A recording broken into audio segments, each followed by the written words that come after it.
He walked through mountain villages and dusty plains not as a warrior or a politician, but as a listener. From farmers to shepherds, grandmothers by hearths to poets in taverns, he collected more than words. He gathered a soul.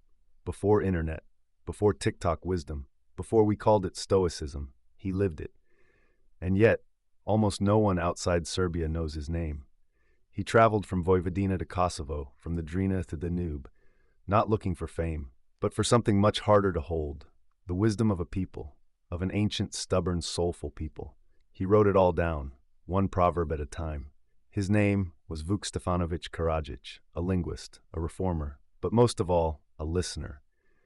In the early 1800s, Vuk set out on a journey not to write his own ideas, but to preserve the voice of others.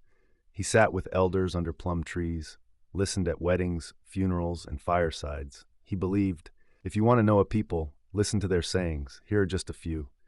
Čist obraz najbolja preporuka. A clean conscience is the best recommendation. Ko rano rani dve sreće grabi. He who rises early grabs two fortunes. Stripljen, spašen. Patient, saved. Bolje ikad nego nikad. Better late than never.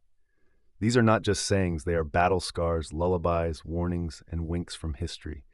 Today we call it stoicism, living with dignity in hardship, finding strength in silence, laughing in the face of fate.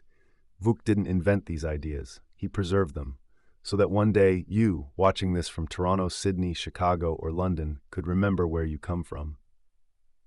The Serbian Stoic, not in theory, but in spirit.